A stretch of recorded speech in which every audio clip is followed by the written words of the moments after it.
very special day for me. So thank you, Bev, and bringing your Dynamic Dunescape project to us. You only started in March, I know, and it's not been easy since then, has it? None of us had an easy time since then, but I think it's fantastic. We were hoping to invite you to speak in the spring because we thought that would be appropriate. You would have had time to get used to everything, and the chance to go on the Burrows would be right ahead of us. But instead you rescued us from a difficult situation because as everybody I think will know, Professor Hawkins couldn't come because he chose to move house today. So thank you for that rescue. That's absolutely fantastic. The reason why the dunes are so important to me is that 20 years ago, Rob and I moved to North Devon, and almost immediately I got involved in what at the time we thought of as the Braunton Burrows Biosphere Project, to try and get renewed status recognition from UNESCO under then it was called the Man and Biosphere Project, which I don't think we could call it anymore, could we?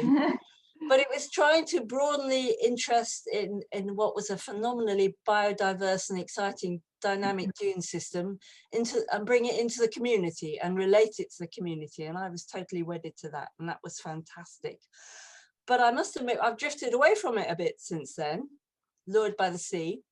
But with the lockdown, I and several others, including once with Leisha, have been going into the Burrows rather more. And it was a wonderful time to go, just the best.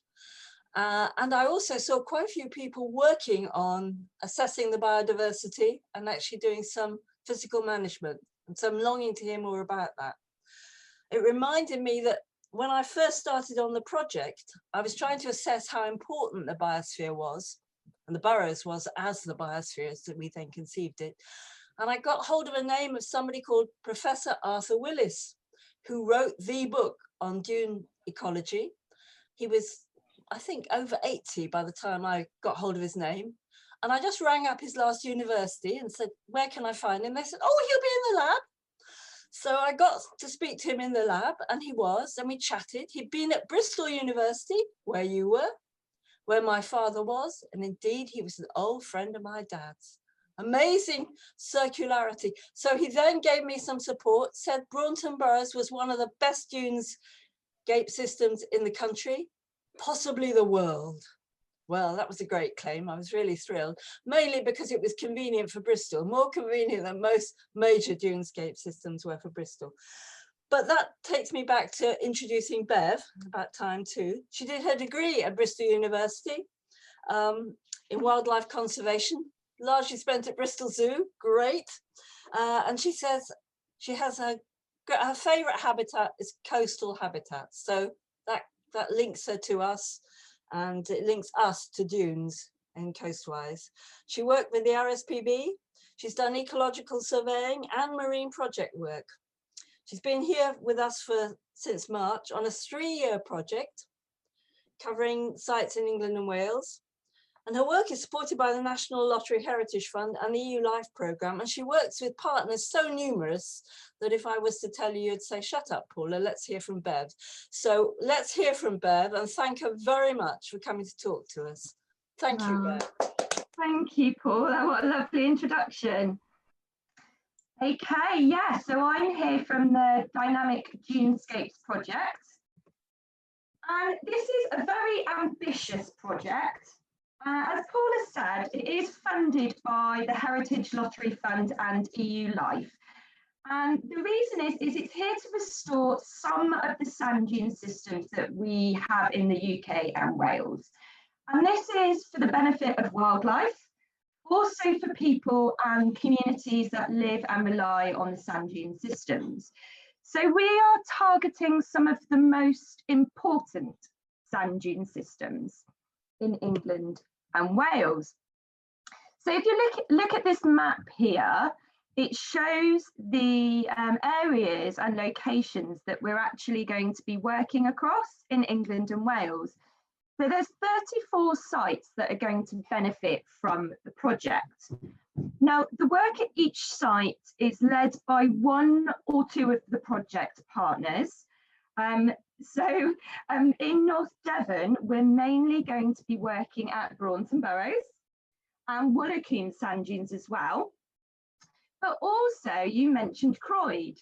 So we have been talking with a lady called Holly Robertson, and she is the beach manager for Park Dean Resorts at Croyd.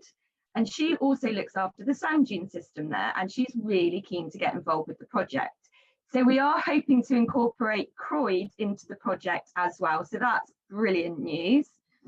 So yeah, you can see that we are working over quite a vast area in the UK and Wales. So if we start with Lincolnshire, this is led by Natural England and the Lincolnshire Wildlife Trust. And then if we move south to Dorset, this is at Studland in Dorset. It's a beautiful sand dune system. And the work there is going to be led by the National Trust. And then if we move across to Cornwall, the work on the Cornish coast is going to be led by the Cornish Wildlife Trust. And then here in North Devon, the work is being led by Plant Life in conjunction with the National Trust. So I sit within the National Trust. And then over in Wales, there are various locations across Wales. And the work there is led by National Resources Wales, Plant Life and the National Trust. Then we move up to the Sefton coast, and that's led by Natural England and the National Trust. And then all the way up to the Cumbrian coast, and this is led by Natural England, also working with the Cumbria Wildlife Trust and the National Trust. But there's also more project partners as well. So the MOD are involved, the Environment Agency, local councils, even some golf clubs, and here in Devon, Christie's Estates, who own Braunton Burrows. So you can see it's quite complex with a lot of people involved in delivering this project. So why focus on sand dune systems? So what we know are dunes are sanctuaries to many, many rare species, as well as an abundance of lots of different species. And we know that for dunes to be healthy and to support the diverse wildlife that we have on sand dunes, they actually need to be free to move and be dynamic. We also know that we need healthy sheltered dune slacks, which you can see in the bottom picture there. So we need water sources within the sand dune system. We also know that we do need areas of low vegetation. But we also know that we haven't been managing the dunes very well. So our understanding of dune management has changed. So historically, what we actually did was we put up fences and we told people to stay out. And what that has done, as it's led and contributed to overgrowth of vegetation, and this has caused the dunes to become stabilised. So they've become overgrown with vegetation and scrub. They're far too stable. There isn't enough bare sand for dune wildlife to thrive. So their natural dynamic processes have become completely impeded by this. And unfortunately, dunes have declined dramatically over the last 120 years. Okay, so they are now listed as the most at-risk habitat in Europe. So that's pretty frightening. They also are suffering from lots of invasive species as well. And so, unfortunately, a lot of sand dunes are not in a healthy state. But why does this matter? So I'm going to focus a little bit on this slide about the wildlife. So as I have mentioned, dunes are actually sanctuaries to many, many rare species, like the sand lizard, which you can see on the bottom right there, the natterjack toad as well, and it's home to hundreds and hundreds of more common species and plants, such as orchids, the bee orchid you can see pictured here, and butterflies. But a lot of these species are specifically adapted for life in healthy sand dune environments. So we do know that a healthy sand dune is a haven for lots of wildlife. The open areas of bare sand, they are essential. They're essential for basking, foraging, hibernating, and are breeding sites for species such as the northern Dune tiger beetle. Lots of solitary bees and solitary wasps rely on this open bare sand. And as I've already mentioned as well, sand lizard. So these are extremely rare.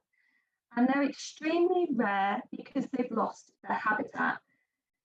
They rely on sand dunes and dune heaths as well, which is another very rare habitat associated with some sand dune systems.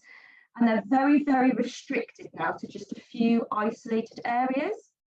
So I mentioned Studland in Dorset. You can find sand lizards there.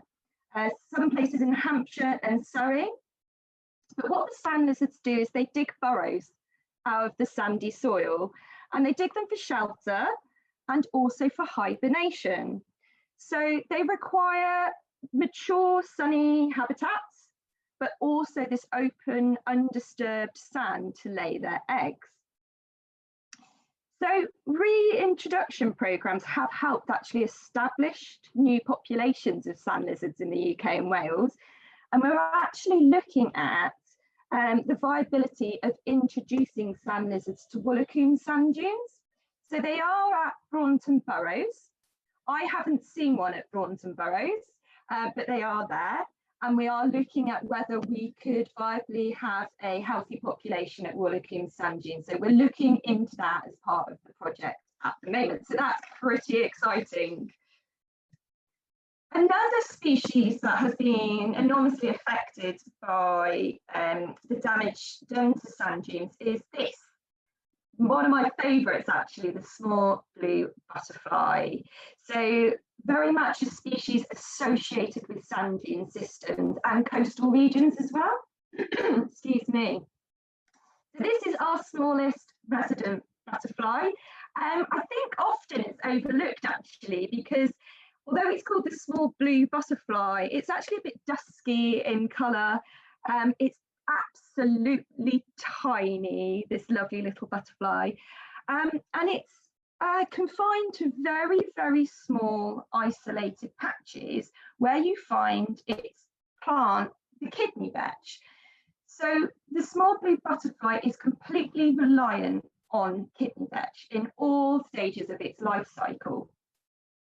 And you can find small blue butterflies sort of from late afternoon onwards. They do this really interesting thing that you can see pictured here, where they kind of come together in sort of communal roosts, and they shelter together and they put their heads down. And you can find them with their heads down near long grass and open areas near long grass. So it's really beautiful when you see it. But okay, these are only in a few isolated areas in Britain, and they are declining in those areas. We also know that they won't disperse very far. So connectivity between healthy sites is very, very important for this species. So again, we have a research student that is actually looking into the plausibility and viability of trying to encourage the small blue butterfly onto the sand dune systems in North Devon. So the last recorded small blue butterfly on Braunton Burrows was 2018.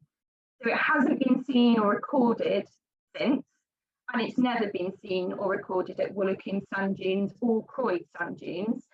However, Croyd, there is kidney vetch growing at Croyd. So we are looking at whether we can change or improve management to encourage kidney vetch, and then in turn the small blue butterfly, but also work with other organisations to improve the connectivity between these sites to try and encourage this very rare butterfly back to North Devon. So that's another exciting research project that Dynamic Dunescapes are looking into in North Devon. But why are sand dunes important in other ways? Well, for those that live on the coast, we've probably experienced this all too well. Dunes actually protect us. So they're a very, very powerful antidote against beach and coastal erosion. They play a huge role in coastal protection because they actually slow and stop erosion. So when sand is deposited in the dunes faster than it can be washed away from the beach, they therefore build up higher and wider, and they will shelter inland habitats from the sea, and they will move around accordingly. So they help naturally protect inland habitats. So from coastal flooding, from huge storms. And also the sand that's deposited on the sand dunes can actually be a source of sand to help maintain the beach in the future as well. So they actually in turn help create healthy beaches. And of course, dunes have a history, and actually this is something that I'm becoming more and more engaged with and interested in, is the importance that lots of sand dune systems played in World War II.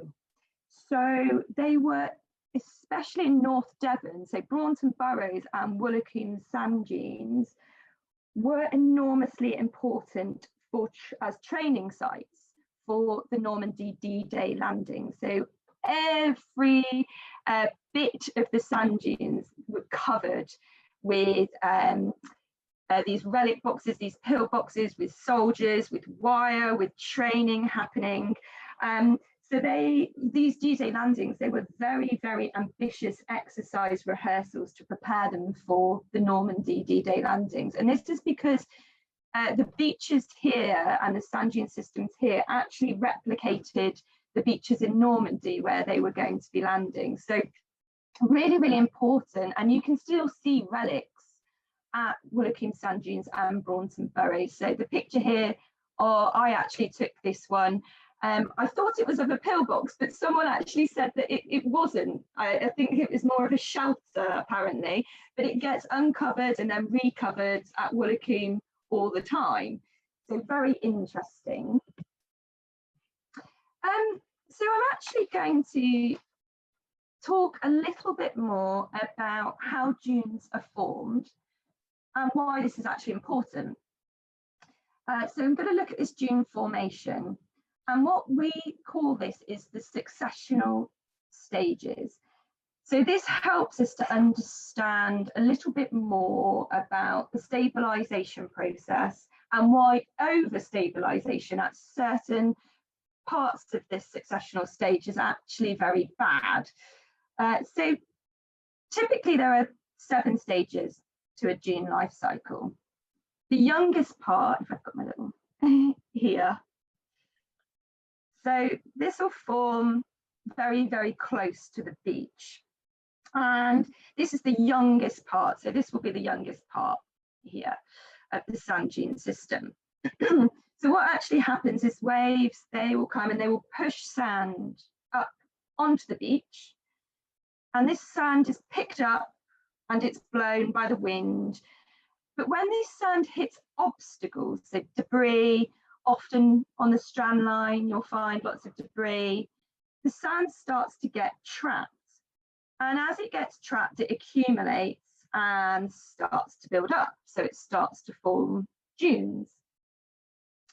And then what you can see then, and that's how the sand dune starts to build. So this is just that diagram, but in picture form. So for those people a bit more familiar with going to sand dunes, this might be familiar to you. So these are the different successional stages, and I'll go and talk about each one in more detail now. So first off, you get these embryo or mobile forward dunes. So they are the youngest sand dunes. They face the beach. These are the dunes that face the beach. So if you're standing on the beach and you turn around, these are typically the dunes that you're going to see. And they're made up mostly of lots of exposed sand. They also tend to be the smallest of the sand dune stages, and normally just a few meters tall. And it's here that you'll start seeing these pioneer species, we call them, such as marram grass. So this is marram grass. And this grass starts to colonize the sand here and begins to put down their long roots. And this then starts to stabilize part of the sand dunes. Now, in these embryo dunes, in these mobile fore dunes, this is where you'll find species such as sea holly. That will also start to colonize here. But because of the abundance of all this bare sand, it's very, very important for rare species. So lots of rare species will thrive in these embryo and mobile dunes. Then if you start moving back, you start getting to these semi-fixed dunes, also known as yellow dunes. You might hear them referred to as yellow dunes, and this is because of the colour of the sand here. So plant roots are now starting to reach deeper and deeper into the dunes. So you will get these grass here. And these dunes are moderately stable now. So there's still vast amounts of exposed sand, you can see, and this sand is able to move around. So it can provide sand to the dunes further back, or it can provide sands for the embryo dunes as well. So the sand will continue to accrete here, and as I said, can be blown over the ridges to the dunes behind them or in front of them. So as we then move back, we get what we call these fixed dunes and also these dune slacks, these ponds on areas of water. So we're now moving typically quite far away from the beach now. And these dunes become a lot less yellow in colour, and they begin to turn a little bit grey. And this is because these dunes now support diverse plant life. And the plant bacteria starts to break down into this organic plant matter, which actually can turn the colour of the dunes a little bit grey. These dunes are also good at holding water. So they are able to support a huge diversity of plant life. So this picture on the left, you can see the fixed dunes with the dune slacks. And then you can also, so these dune slacks are where these sort of damp depressions form. And if they are low enough to meet the water table, then they'll start to accrete lots of water. And these then in turn are home to lots of specialised species. So the rare natterjack toad relies on these dune slacks. Amphibians, invertebrates, birds, dragonflies, a whole realm of different species are reliant on these dune slacks to thrive. And the nutrient-enriched soils that we get here are home to many, many orchid species, including the bee orchid that I pictured earlier. Now, Dune Heath. Now, this is incredibly rare. The only place I have seen a Dune Heath is over in Dorset at Studland. So the rarest of all the successional stages, and this is because it's been lost to development or plantations, and it can only occur on more acidic sandy areas such as in Dorset, and this is because the rain there has leached out the lime from the sand, which in turn creates this acidic sandy soil. But these dune heaths are important to some very rare species of heather, lichens, grasses, and birds such as Dartford warblers can be found in these dune heaths. Okay. And then we have the last successional stage, which is scrub and woodland. So actually some scrub and woodland contributes towards this sort of overall mosaic of habitats, and they are important for shelter and for wintering sites for birds and for invertebrates. And actually they're a really good source of nectar. So sort of catkins, for example, are important for early spring bees and moths and other dune insects. So a small amount of native scrub species actually does add to the overall health of sand dunes. But we know that there are lots and lots of threats to the sand dune system. As I said earlier, they are now classified as the habitat most at risk now in Europe. And as I mentioned earlier, this is due to overstabilisation and the wrong management. So we thought that dunes should be stabilised and we should put fences up and people should stay out and we should protect them from disturbance. And the dunes were no longer able to be dynamic and this has put species at risk. So you can see from Studland and Dorset the clear difference from 1936 and then the last picture that was taken in 2014 of the same area of the sand dunes. It's completely different. So it just kind of really hits home when you look at that, just what this overstabilisation of sand dunes has actually done to the sand dune habitat and to the wildlife that relies on it. And we've also got this massive problem with invasive species. So it is a huge problem that we're facing. And invasive species are sort of when these non-native species have ended up on the sand dune system and they've flourished very quickly and they've overwhelmed these sand dune specialists. So this picture here is actually of Rose rugosa, or Japanese rose it's known of. It's actually a very beautiful plant. It's non-native species and it was introduced to the UK as an ornamental species. Very, very popular in back gardens, and you can see why. It's very, very pretty, but unfortunately it spreads widely across coastal areas and sand dunes, and it is out competing native plant species. We've also got a real problem, especially at Braunton Burrows, with the invasion of sea buckthorn. So this is absolutely covered parts of the dunes in this thicket of spiny scrub, and with this has come a complete loss of biodiversity. And all of this plant growth means that the sand is becoming enriched with nutrients. Now in those embryo stages and those semi-fixed dune stages, this is a massive problem because these invasive species are able to put down lots of roots as well.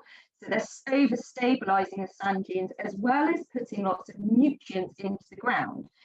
Now, sand dune specialists cannot cope with lots of nutrients being in the ground. So we've got high levels of nutrients. Sand dune loving species just cannot tolerate the high levels of nutrients. But there is some really, really good news. So the Junescapes project is here. It has identified that sand dunes need help and they need interventions. And it is diverse, the project. Each site is very, very different and has very specific requirements. So we are targeting some of the most important dune systems. And we're working very closely with local communities as well to help restore and support these dune systems for the future. So what are we actually doing? So across some of our sites, so 9 key dune sites in England and Wales, we are actually carrying out habitat restoration. And this will cover about 7,000 hectares. And as I said, the work plan at each site is slightly different because of the unique aspects of each sand dune system and the needs. So we need different care packages for each sand dune system. In North Devon, there is habitat restoration taking place at Braunton Burrows. So one of the things that's happening is this removal of invasive species, predominantly sea buckthorn. So this work actually started in September, and it'll be ongoing over the winter months to remove as much of the sea buckthorn as possible. And this work is being led by a specialised site lead. His name's Rupert Hawley. Some of you may know him. He's been working on Braunton Burrows for about 10 years as an ecologist. And so he is managing the restoration works that are going to be taking place. At other sites, we also need areas to be scraped.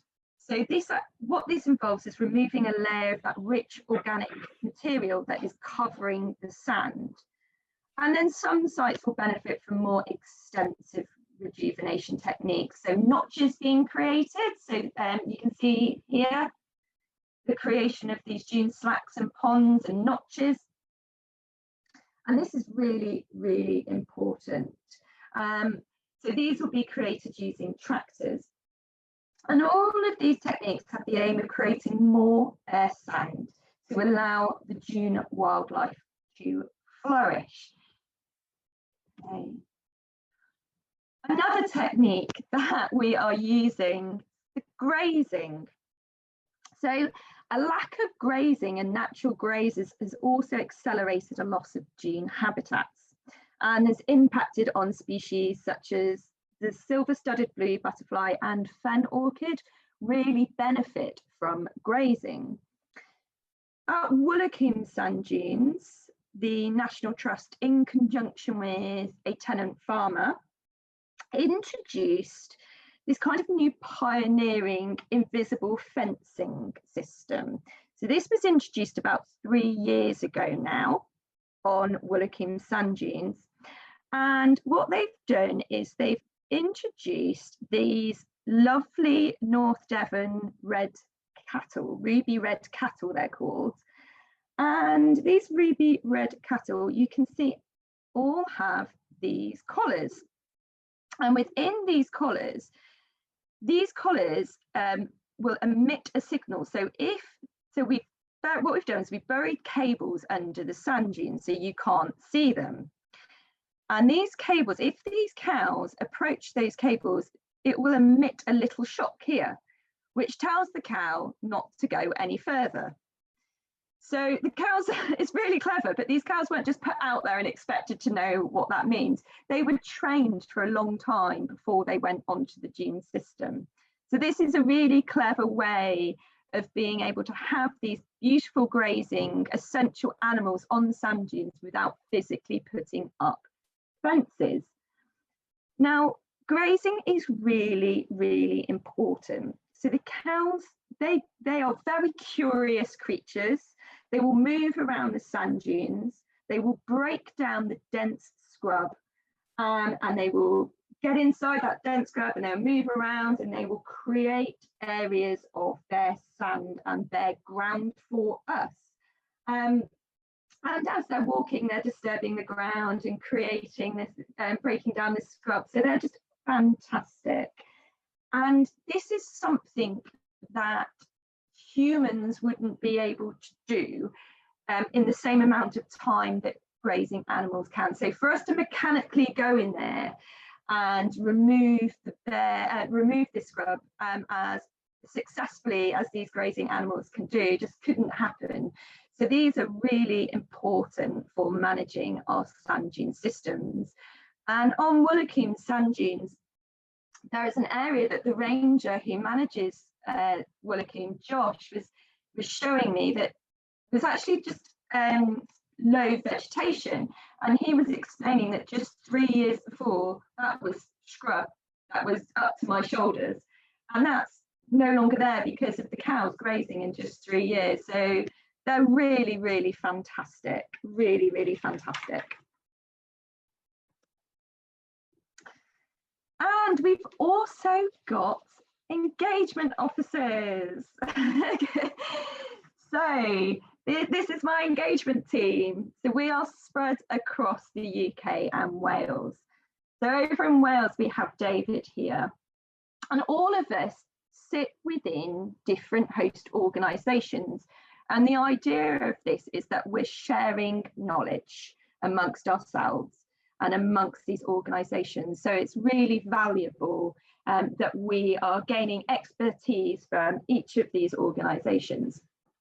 So David here, he's got a huge area that he covers in Wales, all along the west coast and parts of North Wales. And we've got Natalie's on the Sefton coast. Andy, he's down in Cornwall. Julia, she's over at Studland in Dorset. Tish at the Lincolnshire coast. Me here in North Devon. And Eve in Cumbria. And then we are all managed by Tim. So he is our engagement manager. But what are we all doing then? So in North Devon, it's been very, very busy. As Paula already said, I started in March. And about 3 weeks after I started, we went into lockdown. So we've had to really think about how we can deliver education and engagement during this very surreal time. And I have to say, it's been interesting, but it's been great. And we have already started to build and develop lots and lots of wonderful relationships even with schools and colleges and universities, as well as community groups, including youth groups. And what we're doing is developing and have developed some absolutely fantastic educational material and teaching sessions. And we've had to move this to online. So we've had to deliver teaching and training sessions to teachers and parents online so that they have the skills to then go and deliver these teaching sessions. So under non-COVID, in a non-COVID world, we would be bringing these school groups, these colleges, these universities to the sites. And for those that weren't able to get to the sites, we can go into them. But of course, we can't do that. So we've had to think about how can we do that. So that was one way that we've managed to sort of adapt. So we've adapted these to be online sessions, and we're developing these all of the time. Also, in North Devon, we have 4 12-month placements. And some of you may recognise this gentleman here. So this is Fraser. So Fraser has volunteered for the National Trust in North Devon, and he's now come on board as one of the 12-month placements. So an immersive volunteer, effectively. And this is amazing because he's brought with him a whole wealth of knowledge, and I can see him developing and growing as well. So as he's learning new skills. So he's been absolutely wonderful. And he's been helping and supporting me. And during the summer, we were able to run some outdoor sessions, which was fantastic. And yeah, it's brilliant watching Fraser grow and develop. And I even managed to persuade him to do some filming. So he was adamant he was not going to do any filming, but he's a brilliant speaker, and me and his partner managed to force him into it. And he's just sent me these videos that he's been filming about the successional stages of the sand dunes, and they're incredible. So they'll be going on the Junescapes website, on social media. I don't think he'll even look at them, but it's great, and it's great to see him be so passionate about sand dune species. He's really, really wonderful. So we also have 3 more of these 12-month placements available.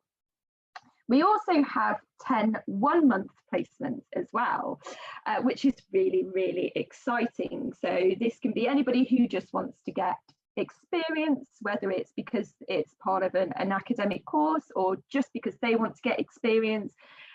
We can facilitate that as well. The other exciting thing we're doing is facilitating something called the John Muir Environment Award. So this is an environment award that's open to everybody. And you don't need to be a wildlife expert to take part in it. And I really, really love this. So we have designed a series of activities and actions for people to do that are based around the sand dunes, and they complete these sort of tasks, and then they're able to get this environments award, this certificate. So we are facilitating and aiding people to be able to achieve that certificate. So that's really, really great. We've also got those research projects that I was talking about earlier. So the Small Blue Butterfly Research Project, the Sand Lizard Research Project, and we've also built connections with Reading University. So there are 2 lecturers at Reading University that are really interested in the nutritional benefits of the grazing, and also the effects the grazing can have on the wildlife and the abundance of wildlife. So they are in the process of putting together research proposals for some of their university students. So that's really exciting that we're going to have working closely with another academic institution. And that's a brand new relationship that has come from this project. We're also doing a lot of wildlife monitoring and surveying. So bees, butterflies and plants. So we have already trained up some new volunteers to undertake this wildlife surveying and monitoring.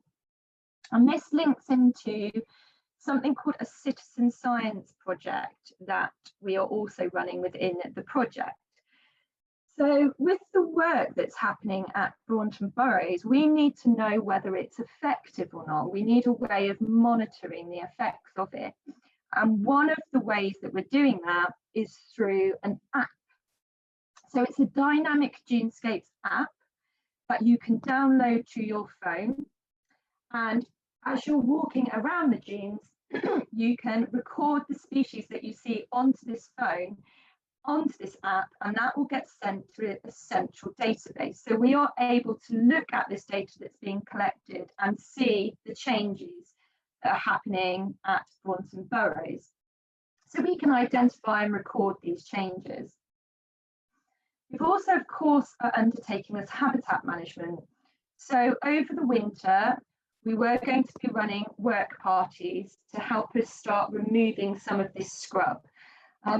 We did have our first one scheduled for next week. Of course, that's not going to be happening now. So we just have to wait and see and undertake that in line with government guidelines. So we've got lots of people that are interested in getting in there, getting their hands dirty and wanting to physically be part of this habitat management as well, which is great. And then we've got a whole range of events.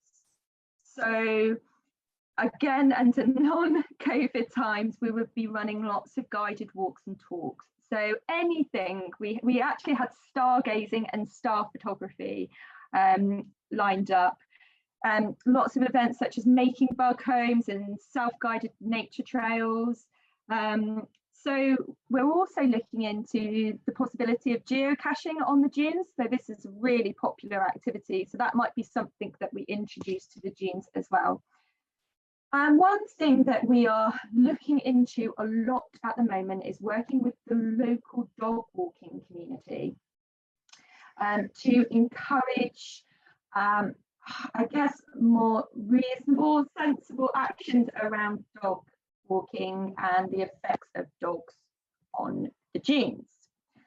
So here is a list of some of the things that we are doing. If you do want to get involved with any of these, you can contact me. You can send me an email at beverly.phillips@nationaltrust.org. You can visit our website, have a look at our website. It's a beautiful website. It's just dynamicdunescapes.co.uk.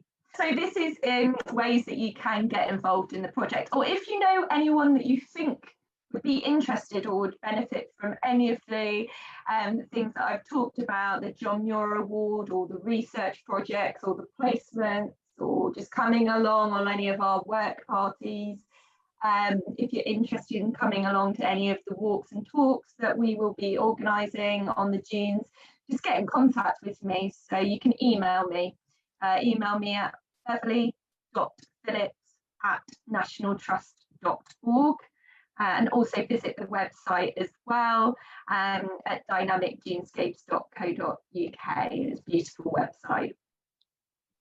Thank you. That was brilliant, Bev. That was so good. Thank you very much. Really comprehensive. I just wish we had you on the marine environment. That would be so cool. But I don't want too many of us to get totally excited with the dunes, and I think they might after that.